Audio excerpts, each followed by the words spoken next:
انت وانا لنا فايده كبيره جدا في المجتمع، والفايده دي ممكن تحققها عن طريق القرايه او حتى عن طريق السماع. ان انت تثقف نفسك وتعرف معلومات عن التاريخ وعن العلماء. طب ما تعالوا نشوف. اصدقائي الشباب، سلام عليكم. اوعى تنسى تشترك في القناه وتفعل الجرس عشان يوصلك كل جديد ان شاء الله. لما يكون عندك شغف بالعلم والعلوم هتقدر توصل لنتائج كويسه جدا.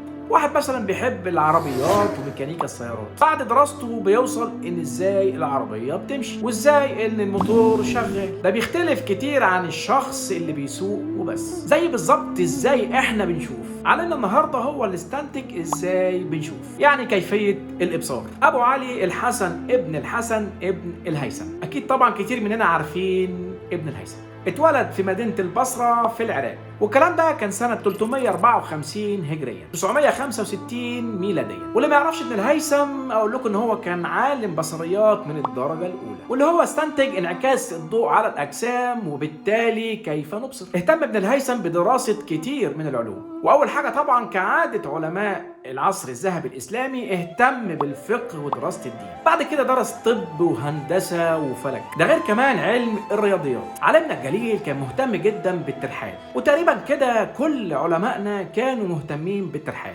لان في الترحال فوائد كتير، منها زيادة الخبرة والتعرف على طباع الشعوب. فعشان كده غالبيه علمائنا كانوا بيحبوا الترحال. طب حضرتك بتحب ايه؟ تقريبا حضرتك النهارده احنا بنحب المصايف. ابن الهيثم راح دول كتير، راح الشام وراح مصر ودرس الطب في دمشق، وكمان عينوه وزير في مدينه البصره في العراق. طب يا ترى ليه عينوه وزير؟ حاجه بسيطه جدا، لانه هو راجل كفر، ودي كانت سياسه الخلفاء في تعيين الوزراء، ان هم بيعينوا الناس اصحاب الخبره والكفاءات. عشان كده الناس دي تقدمت. علمنا الجليل له انجازات كتير، ان هو مهد لاستخدام العدسات المتنوعه في معالجه مشاكل العين، وعمل بحوث كتير وتجارب في تكبير العدسات، وطبعا له انجازات كتير جدا في مجال البصريات. وفي حاجه مهمه جدا اكتشفها في عمليه الابصار وازاي ان احنا بنشوف، ان عمليه الابصار بتحدث بسبب صدور الاشعه من كل نقطه من الكائن الحي امام العين، مما يحدث لنا عمليه الرؤيه. وبكده اثبت لنا ان الرؤيه اصلا بتحصل من المخ مش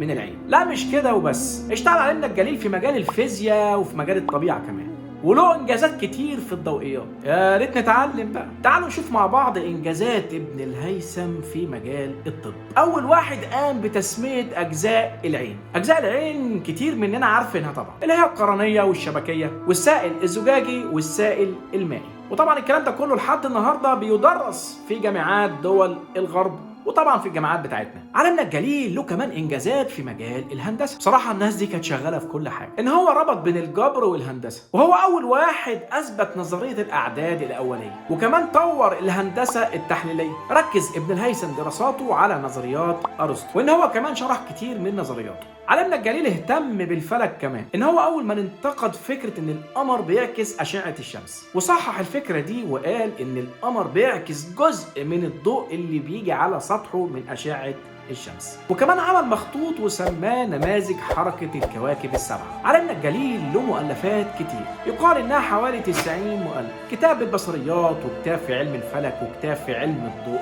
وله كتاب مهم جدا اسمه المناظر. لا خلي بالك، مش المناظر اللي في دماغك، لا، الكتاب ده كتب فيه عن الضوء والقمر والظل والنجوم والامطار، هي دي المناظر.